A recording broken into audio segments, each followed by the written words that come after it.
महाअष्टमी महा उपाय। नमस्कार, न्यूज 18 राजस्थान के खास पेशकश में आप सभी का बहुत बहुत स्वागत।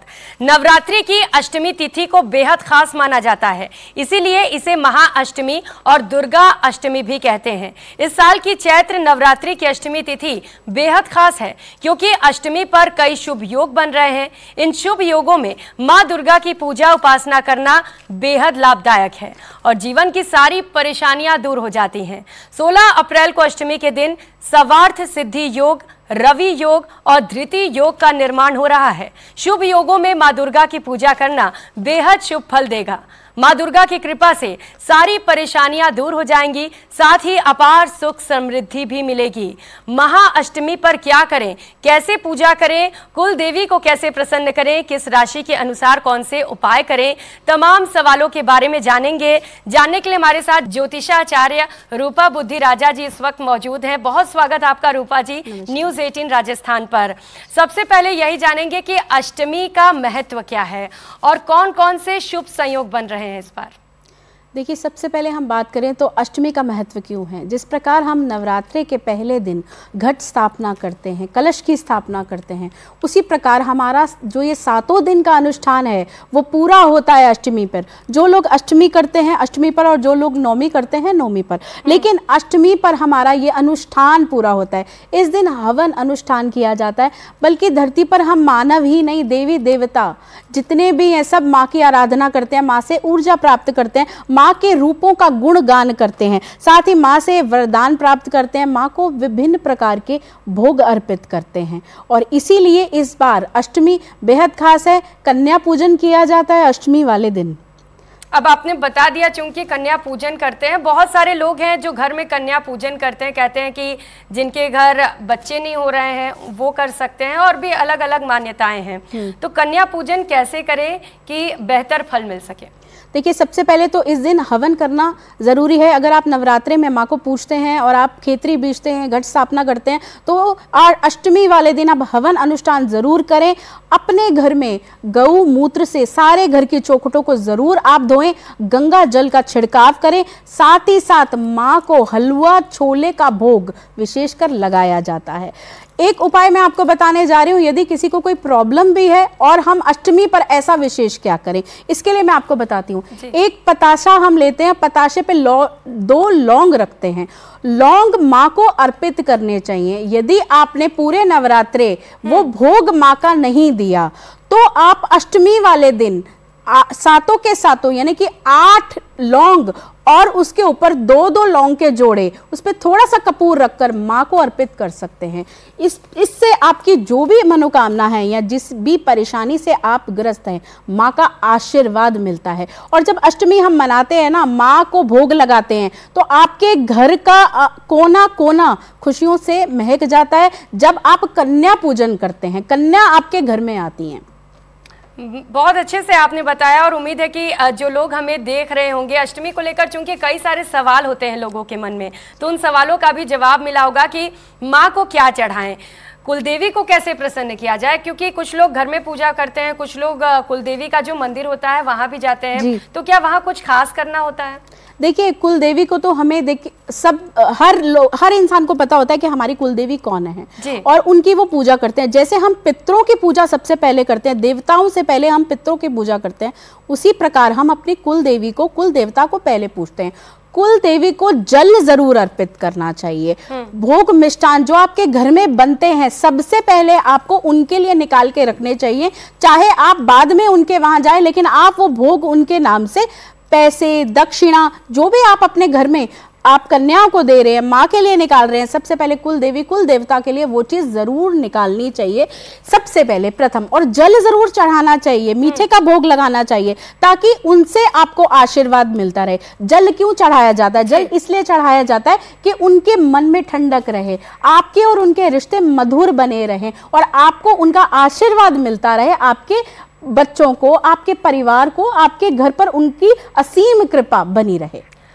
तो आपकी कुलदेवी कौन है आपको जरूर पता है, जल जरूर चढ़ाइएगा। जैसा कि ज्योतिषाचार्य बता रही हैं कि इससे माता और आपके बीच जो रिश्ता है वो अच्छा रहेगा। और चूंकि आपने बताया बहुत सारी चीजें कि क्या करें, कई लोग ऐसे होते हैं जो गलतियां कर देते हैं और फिर कहते हैं कि हमें तो फल ही नहीं मिला, हमने तो 9 दिन व्रत किया, तमाम चीजें की। तो वो कौन सी गलतियां होती हैं जो लोग दोहराए ना करें? देखिए, जब आप नवरात्रे रखते हैं, आप नवरात्रे का उठाते हैं कि हम पूरे नवरात्रे रखेंगे, उस समय आपकी रसोई पवित्र होनी चाहिए। आप सुबह सुबह माँ की जोत जलाएं, साथ ही साथ आप शाम को भी जलाएं। माँ किसी ऐसे नहीं कहती कि माँ बहुत अनुष्ठान करो, बहुत भोग चढ़ाओ, बहुत कुछ मेरे लिए करो। माँ सिर्फ ये कहती है आपकी भावना अच्छी होनी चाहिए। आप प्रेम से, प्यार से माँ को एक बारी माँ कहकर भी बुलाओगे तो माँ आपके लिए खड़ी रहेगी, आपको ऊर्जा, आपको शक्ति, आपके घर के सारे दोषों को दूर करेगी। आपको ये गलतियां ये नहीं करनी चाहिए कि जैसे आप माँ आपके घर में बैठी है और आप घर छोड़कर कहीं चले जाए, घर में ताला मार लें। आपको ताला नहीं लगाना होता। इस बीच घर में आपको अपनी रसोई में प्याज, लहसुन, ऐसी चीजें वर्जित होती हैं, चाहे वो मांस, मदिरा का इस्तेमाल नहीं करना चाहिए। दोनों टाइम माँ की जोत जलानी चाहिए, स्वच्छ कपड़े पहनने चाहिए, गंगा जल का छिड़काव आपको अपने ऊपर भी करना चाहिए, अपने घर में भी करना चाहिए। और कुछ लोग कहते हैं कि फर्श पर सोना अच्छा होता है, बिस्तर पर नहीं सोना चाहिए। जी जी जी, देखिए आजकल तो बहुत आधुनिक चीजें हो गई हैं, तो लोग ऐसा नहीं भी कर पाते। हाँ। देखिए, मैंने क्या कहा, माँ को आपके भाव चाहिए, बट अगर आप अनुष्ठान कर रहे हैं तो आप हवन अगर रोज करते हैं तो भी आपके लिए अच्छा। आप फर्श पे सोते हैं, वो भी आपको, कहते हैं ना, जितना हम कठिन परीक्षा देंगे उतना ही हमको लाभ होगा। अगर आपने कोई अपनी एक ऐसी इच्छा को पूर्ण करना चाहते हैं, बहुत टाइम से घर में संतान नहीं हो रही, बहुत टाइम से जॉब नहीं लग रही, तो आप ऐसा कर सकते हैं, डेली हवन कीजिए। माँ को जैसे मैंने बताया, पताशे और लौंग का भोग लगाइए और बिस्तर नीचे की तरफ लगाइए, जमीन पर सोइए। ऐसा करने से आपका जो ये अनुष्ठान है ना, पूरा ब्रह्मचार्य का फल आपको पूर्ण रूप से मिलेगा और आपकी को मांगने की जरूरत नहीं पड़ेगी, आपकी तमाम तरीके की इच्छाएं पूर्ण होंगी। रूपा जी, आपने चूंकि बताया कि जिनके बच्चे नहीं हो रहे वो क्या करें, जॉब लगने के लिए, कुछ लोग ऐसे भी होते हैं जिनकी शादियां नहीं हो रही हैं, रुकी हुई हैं, कई साल से देख रहे हैं, कोई ना कोई दिक्कतें अड़चने आ रही हैं। जी जी, तो वो क्या करें इसमें? देखिए, माँ से आप, शादी तो बहुत छोटी सी चीज है, आप जो मांगे, मैंने बताया ना, कन्या पूजन, प्रेम से आप कन्या पूजन करें और हर कन्या को लाल रंग की चूड़ियां, लाल रंग की चुन्नी चढ़ाएं। जिस कन्या की या किस वर की शादी नहीं हो रही, उसको क्या करना चाहिए, उसको पीली चीजें आप कंजकों को दीजिए। खासकर 3 साल की अगर कंजक हो तो उसको श्रृंगार का सम्मान दीजिए, उसको सफेद रसगुल्ले जरूर खिलाइए। ऐसा करने से आपको जरूर, मैं कहती हूँ कि शादी के जल्द से जल्द प्रबल योग आपके बनेंगे। क्योंकि बहुत लोग अष्टमी का व्रत करते हैं, कुछ लोग ऐसे होते हैं जो 9 दिनों तक व्रत करते हैं, कुछ लोग ऐसे होते हैं जो पहले और आखिरी दिन करते हैं। तो इस व्रत में क्या करें? देखिए, अष्टमी का अगर आप व्रत रखते हैं तो सुबह आपको उठकर लाल कपड़ा बिछाकर माँ की मूर्ति को स्थापित करना चाहिए और पाठ पूजा करनी चाहिए। उसके पश्चात आप अन्न पूरा दिन ना खाएं। कई लोग जल भी त्यागते हैं, बट अन्न आपको पूरा दिन नहीं खाना है, आपको फल आहार लेना है पूरा दिन, और ऐसा कर कर आप पूरा दिन व्रत रख सकते हैं। और जो भी आप खाएं, सर्वप्रथम आप माँ को भोग लगाएं और फिर उसको आप ग्रहण करें, चाहे वो जल क्यों ना हो। ऐसा करने से आपका ये व्रत है वो रख सकते हैं और पूर्ण होता है। और अष्टमी के दिन माता को कुछ खास भोग लगाते हैं जिससे माता प्रसन्न हो जाए? देखिए, अगर आप धन की अभिलाषा रखते हैं तो अष्टमी पर आप लाल गुलाब की माला माँ को पहनाएं। साथ ही साथ हलवा छोले का प्रसाद से उत्तम चीज कोई भी नहीं है अष्टमी पर। ये माँ का विशेष प्रसाद है जो हमें पुराणों से चलता चला आ रहा है कि हलवा छोले से माँ प्रसन्न होती हैं। पूड़ी, हलवा छोले, उनको आप जरूर आप माँ को भोग लगाइए, पताशे का भोग लगाइए। ये विशेषकर बहुत इंपॉर्टेंट रहेगा और माँ बहुत प्रसन्न होगी। अब चूंकि आपने ये कह दिया है कि अगर आप धन की कामना करते हैं, मुझे लगता है शायद ही कोई होगा जिसे धन की कामना नहीं होगी। अब चूंकि आपने बताया कि माता को कौन कौन से भोग लगाएं जिससे धन की वर्षा हो, तो इसको थोड़ा डिटेल में जानेंगे कि और कौन कौन से उपाय करें ताकि धन की वर्षा हो। देखिए, माँ को हम अगर गरी का भोग लगाते हैं तो हमारे लिए बहुत अच्छा रहता है। आप अगर माँ को सफ़ेद पेठे का भोग लगाते हैं, रोगों से मुक्ति मिलती है, आपको असीम कृपा माँ की प्राप्त होती है। धन की इच्छा चाहते हैं, इलायची का भोग भी माँ को लगाइए। इलायची का भोग लगाने से माँ अति प्रसन्न होती हैं। बुद्ध का कारक होती है इलायची। इलायची का भोग लगाने से आपके व्यापार में भी काफ़ी तेज़ी आती है। हलवा छोले का तो भोग आप लगा ही रहे हैं। सफ़ेद बर्फी का भोग लगाइए। सफेद बर्फी का भोग लगाने से आपका शुक्र ग्रह अच्छा होता है। माँ को कुछ कहते हैं ना, अपने हाथ से आप भोग लगाए और माँ को जैसे कहते हैं ना, लाड से प्यार से बुलाकर अगर आप वो चीज लगाते हैं, आपकी तमाम तरीके की परेशानियां खत्म होती हैं। तो जो भी करिएगा सच्चे दिल से करिएगा, प्यार से करिएगा। बोझ समझ के करेंगे तो शायद माँ प्रसन्न नहीं होंगी, लेकिन प्यार से आप जो भी करेंगे सच्चे दिल से तो माँ जरूर प्रसन्न होंगी। कार्य सिद्धि की बात लगातार हम करते हैं, कार्य सिद्धि कैसे हो? क्योंकि कई लोग ऐसे होते हैं जो कहते हैं कि हम काम तो करते हैं पर बनता नहीं है, बिगड़ जाता है।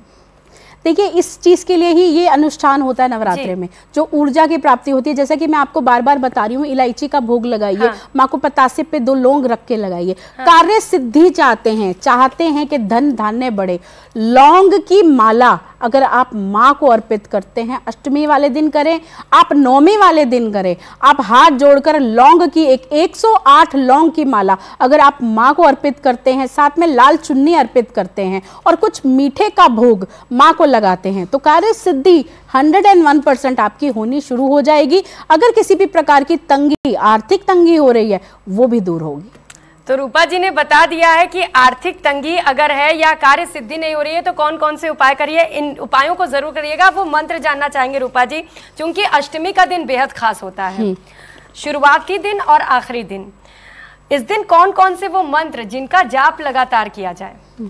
देखिए, एक जो छोटी सी स्तुति है जो मैं हमेशा पूजा करती हूँ तो बोलती हूँ, तो मैं आपके साथ भी वो चीज़ बोलूँगी कि आप भी वो बोलिए। सोम सोम दे भंडारे परे, मंगल मंगल दा बख्शो दान माता, बुद्ध बुद्धि दे विच प्रकाश होवे, वीर वीरता दा बख्शो दान माता, शुक्र शुक्र करा हर वेले तेरा, शनि शांति दे होन समान माता, ऐतबार विश्वास होवे, पूर्ण कर दो सारे काज माता, ए माता मातेश्वरी सब सुखों की खान, माँ देवन वाली एक है, मांगत लाख जहान, मेरी दादी के दरबार में सभी खड़े हाथ जोड़, माँ देवन वाली एक है, मांगत लाख करोड़।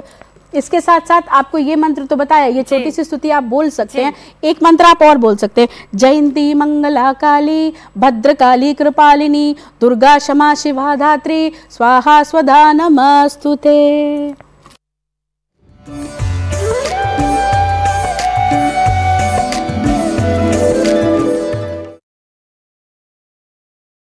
अपने आउट और